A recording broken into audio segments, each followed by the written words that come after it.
What does it mean to be the sports director of such a big institution like Galatasaray? Well, for sure it's hard to explain or to put everything in one sentence. Since I was playing here, although 10 years ago, for 3 years, and managing to win historical Euro Cup title, I found out what means Galatasaray. Okay, now it's after 10 years, still it's a huge base fan. At least they told me more or less, let's say 30 million. Of course, mostly thanks to the football, to the 30 soccer. million? Yes. Jesus. Official. Okay. Mostly because of football. Football still is number one, like all over the world. We are part of it, part of Galatasaray family. Let's say basketball is second. And of course, it's a big responsibility, big honor to me.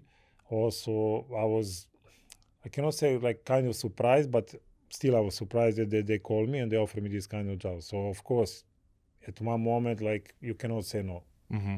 After when you finished your career, there was no, let's say, future for yourself in any other job and basketball related, or you were like you knew that you understand basketball? No, you know how it's working. After long career, most of the people was kind of not making jokes, but telling to us, because you're facing too many people during your life and career, like, okay, the only thing that you know is like playing basketball. So even now, this summer will be exactly 4 years how I don't play. And actually, more or less, I was kind of managing my life after basketball. For sure, I have many ups and downs. And I guess my family knows the best. And we are trying to find ourselves. Of course, that if you look back, like every team more or less have 15 players, it's not possible that everybody find a job or to stay in basketball. I was always saying that me being coach was not an option. I don't want to be coach, assistant, of course, especially. Why especially? It's super hard to watch computer, to cut videos, It's the not to computers. sleep. No, it's terrible. And I mean, I feel sorry for them, of course, but they are part of the puzzle, part of the system, Yes, of course, like a big respect, but it's hard. I understand them, but it's super hard. And even back in the days, I was saying that the only kind of position for me was interesting to be GM or sport director. Honestly, to me, it's more or less the same position. To be somebody or something between the guys up in the board, like a board members, president, doesn't matter whoever is he, and the court. Again, kind of my opinion, still like I think that we as ex-players, we kind of see or feel basketball different than some guys who come, I don't know, whoever is kind of the president, he bring the guy from the office or from the company, blah, blah, blah, like, okay, you manage the basketball now, you put nice suit, tie, and okay, this is your job. My opinion. And I was saying this is the only thing that I was kind of interesting, but it's not that even when I finished career that I was pushing myself.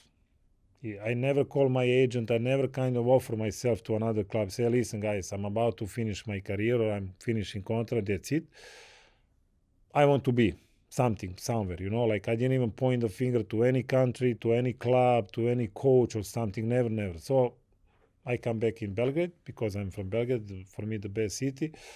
I start living over there. I start managing my private businesses and I was really happy. Again, I had for sure many ups and downs with my private life, thinking, okay, do I have a really job or not, what to do? Maybe also at the beginning I kind of needed, like rest, not to think about basketball, not to watch video, because even I caught myself, I have a son, he will be now 14, he play basketball, I don't even touch the ball. I didn't even shoot on the basket for like more than 1 year. For sure. He asked me, let's play. No. I don't touch the ball. I didn't even watch the games. Or, like when you're changing the channels, I was kind of watching through TV, not even with the focus, nothing. Why this feeling? I don't know. I don't have the clear answer. Maybe I was kind of sick. Yeah. Like full of everything, burnout. videos, travelings, like games, practice. And I was kind of, okay, now I need reset, completely reset. Which again, I was saying to somebody, no, but how you can do it? I said, no, I mean, do I have any kind of pressure to start doing something or to do? No, I just leave me alone. And then actually, almost 2 years ago, I started working a little bit next to this club 1 hour from Belgrade. Name of the club is Metalac Valjevo. Then last year around September, but okay, I was busy during the summer. I became sport director over there. We managed to sign collaboration or fusion, I don't know how you call it, with Partizan Okay. for the next 4 years. And then it makes sense because at least this season they gave us 3 young players, 18, 19, talents, to develop them, to find them the role, the minutes. And that's how I was involved in basketball, also staying in touch almost every day with Partizan. And I think we did a great job. Before New Year, Galatasaray called me. Of course, I was thinking what to do. Again, leaving Serbia, moving, you know, it's hard, honestly, because I thought this is it, Serbia, and I'm not moving anymore. And of course, as I said at the beginning, I was not thinking too much. You know, you have to set up your life, kind of priorities, let's say, more or less. Of course, when I talk with people from Partizan and from Metalac, from Valjevo, everybody said, Vlado, come on, you cannot say no, of course, move on, and then more or less that's I'm here. Incredible. But Vlad, I remember I was watching you as a player, and I'll be honest, the tattoos, the earring, the beard, you do not look like a sports director, right? Facts. So what was your introduction to this world? Because it's the same game, but it's a very different approach. So how were you handling the beginnings in this world? But now, as you can see, I wear long On sleeves. purpose? No, it's a joke. You don't No, care, right? Yeah. When hot weather comes, of course. still have the shows fingers. us. Yeah. Especially I have I understand. Galatasaray tattoos. Because I managed to do tattoo like marking all kind of cities or countries where I played. And Nice. I put them like a nice big picture. Oh, that's amazing. Yeah. I mean, if you want me to answer you simple, yes, it's a new role. Since I just changed the like kind of sports gear to kind of fancy gear. But again, my opinion, which I'm ex-player, I see differently some things. And yes, even now I caught myself many times. I want to step on the court. I don't want to be coach, as I said. But sometimes really like, I want to be coach. I want to tell them, hey, coach, can you give me 5 minutes so I can explain them to do something left, right, blah, blah, blah. Sometimes I do it, not of course during the practice, but sometimes after practice I just pull one guy on the side. I give him some small advice because again, I'm saying like it's stronger than me, like of course, as I said, I want to be coach. Plus, of course, I don't want to go against them. I don't want to kill their credibility, authority, because it's not working like that. But sometimes I tell them, hey, please let me say something, like don't be insult or something. I want to tell them something. Again, I think it can help. Still, I'm again like ex-player, so I'm trying also to find myself. I am trying to cool down, not to think also as a player side. I have to now manage the big picture because there is now many people around the club who are managing, like, I don't know, 20 people around the club. So then I put the ball down and I relax more. I'm calm. Many times I even close the eyes that maybe some things was bothering me when I used to be a player. So now I'm more relaxed because, of course, I see the bigger picture, that everybody's involved. Because back in the days when you're a player, really like all of us was giving more or less same interviews. We feel like a home. We are really here, like not thinking about anything because club actually provides you everything just to be focused on the court. Exactly, yeah, And that's so true. then at that time you don't think that much, like okay, whatever.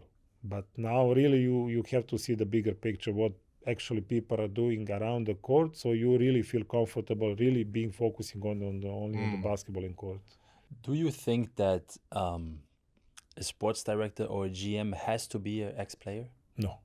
I mean, no, but again, from my point of view, because I just told you many reasons, still it's a balance. I'm not even trying to find some calculations or, like, okay, let's see the history back, I don't know, in 10 years, something like no. So I don't even know, like now many teams from the EuroLeague or Euro Cup or BCL, if they have ex-players or whatever. So no, I'm not thinking that way. But I guess like it just gives you like more credibility in like when, for example, you say you want to teach somebody something. If you come from this background like you have, it's easier for the player to get it. Yeah, You know what I mean? they listen to you, Yeah, right? literally. And yes, but I have a big problem. and it's not only my opinion, with new generations. I was Okay. about to ask you this. Because you have many new players, even coming from Europe, from States for sure they don't know, but coming in from the Europe who don't show even respect, who think completely differently. Now it's everything about Instagram, phones, NBA, highlights, they don't even remember 5 years ago what happened. And you cannot imagine, because, for example, now we have Potseko. He's like, I told him, you're older than me, so your basketball is even before me. They don't even know who you are. I guess not even who I am. So then you have to kind of be careful, because that's it, because I had many kind of one-on-one meetings with my previous club, I'm telling the Serbian League, like with these young kids. And they're actually watching kind of through you, because at one point I was thinking, but maybe they're thinking, who are you? I will be better than you, I will win more trophies, I don't know, go in NBA, you never play in NBA. So really, like new generation, you have to be very, very careful how you approach, how you talk with them. So this is going in the wrong direction, you think? I don't know if it's way more money. Even now with NCAA or college basketball, This is crazy. Yeah. We have this topic so much on this podcast, it's crazy. So, and then, okay, you're 20, you go there making millions. And then, okay, most of them will not kind of sign NBA or whatever. They will come back in Europe. But then, okay, after 1 or 2 millions, how much should they offer you, to play, I don't know, for Galatasaray in BCL, and you are 21, no experience. And then imagine coach telling him, hey, run, play defense.